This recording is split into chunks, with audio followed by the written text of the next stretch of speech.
அன்பு நெஞ்சங்களே, இறைவன் நமக்கு தந்த புதிய நாளிலே இறைவனுக்கு நன்றி கூறி இறை வார்த்தையால் நம் வாழ்வை பயனுள்ளதாக மாற்றுவோம். இறைவன் நம் அனைவரை நிறைவாக ஆசீர்வதித்து பாதுகாத்து வழி நடத்துவாராக. இன்றைய நற்செய்தி வாச சிந்தனை, இயேசுவின் பாடுகள் அறிவிப்பு. மார்க்கு நற்செய்தி நூல் பிரிவு 10, இறை சொற்றொடர்கள் 32 முதல் 45 முடிய.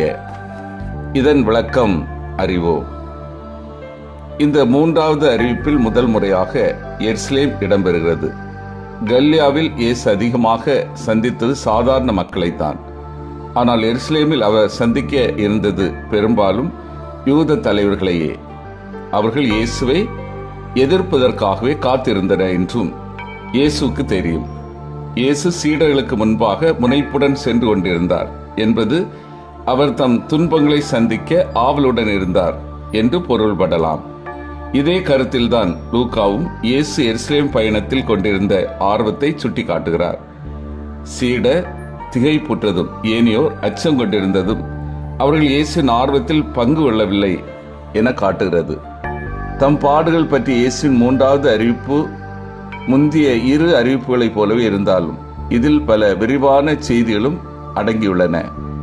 எதிரிகளிடம் ஒப்படைக்கப்படுவது, மரண தண்டனைக்கு உட்படுவது, பல்வேறு ஏளனங்களுக்கு ஆளாவது, கொலை செய்யப்படுவது போன்ற அவருடைய சிலுவை பாதையின் பல கட்டங்களும் இந்த அறிவிப்பில் அடங்கியுள்ளன. இறைவாக்கின எசாயா கூறும் இறை ஊழியன் பற்றிய 4வது பாடல் இங்கு எதிரொலிக்கிறது. இயேசுவின் 3வது பாடுகள் அறிவிப்பு அவரது மெஸ்ஸியா பணிகளில் துன்பங்கள் மிகவும் தேவை என காட்டுகிறது. உயிர்ப்புக்கு முன்பாக துன்பங்களால் நாம் அலைக்கழிக்கப்பட வேண்டும் என்பதை இயேசு ஆவலுடன் ஏற்றுக்கொள்வதாகவும் தெரிகிறது. சீடர்கள் தம் பாடுகளை புரிந்து கொள்ளவில்லை என்கிற செய்தி பல முறை தெரிவித்து தொடக்க கால திரு அவை இயேசுவின் பாடுகளை ஏற்க தயங்கிய உண்மையை மிக உறுதியாக நிலைநாட்டுகிறார் நற்செய்தியாளர் மார்க்கு. ஆனால் 3வது பாடுகள் அறிவிப்புக்கு பிறகு வரும் இப்புரிந்து கொள்ளாமை ஒரு எல்லை மீறிய செயலாகவே காணப்படுகிறது.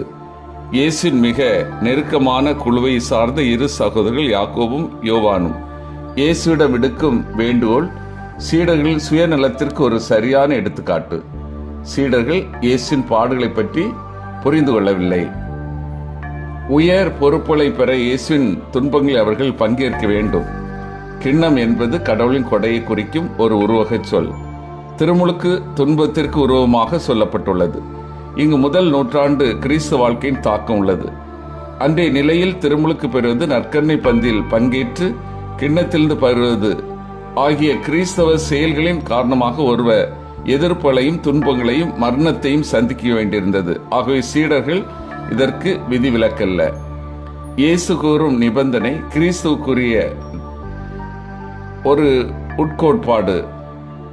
ஒருவர் இயேசுக்காக துன்பப்பட்டார் என்ற காரணத்திற்காக அவர் உயர் பொறுப்புகள் பெற வேண்டும் என்கிற ஒரு நியதி இல்லை. கடவுளின் திருவுளத்தை தான் இங்கு காண வேண்டும். திரு அவையில் உயர் பொறுப்புகளை பெற உழைக்கும் தியாகம் மட்டும் போதாது. அல்லது உயர் பதவிகள் பெறும் நோக்கத்துடன் ஒருவர் தியாகங்களை மேற்கொள்வதும் சரியல்ல.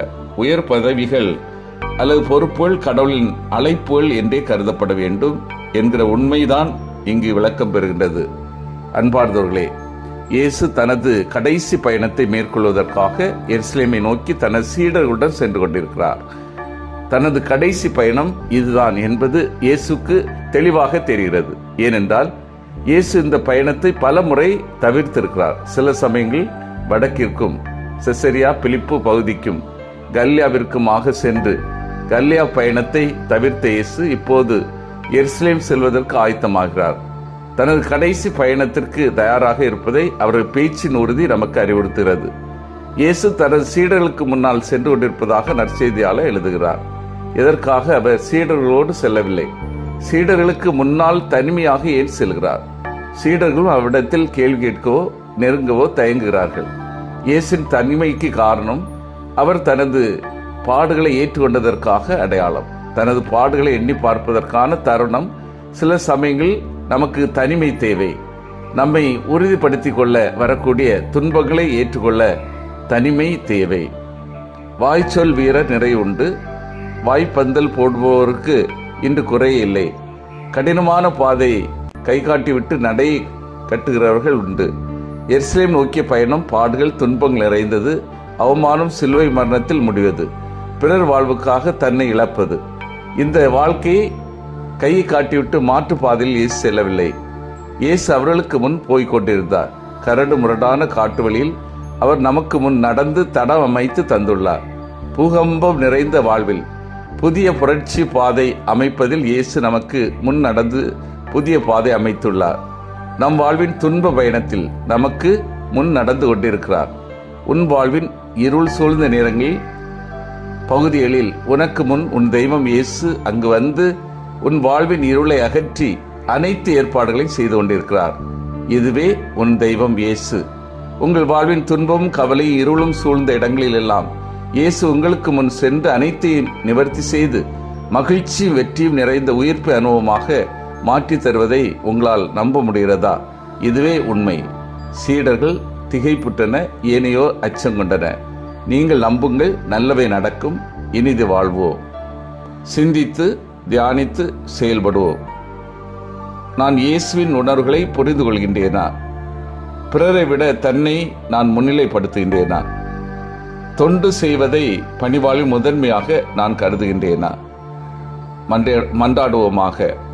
வல்லமை மிக்க இறைவா, இயேசுவின் உணர்வுகளை நாங்கள் புரிந்து செயல்படவும் பிறரை விட தங்களை முன்னிலைப்படுத்தாமல் தொண்டு செய்வதை பணிவாளில் முதன்மையாக கருதி செயல்படவும் வரம் தாரும். ஆமேன்.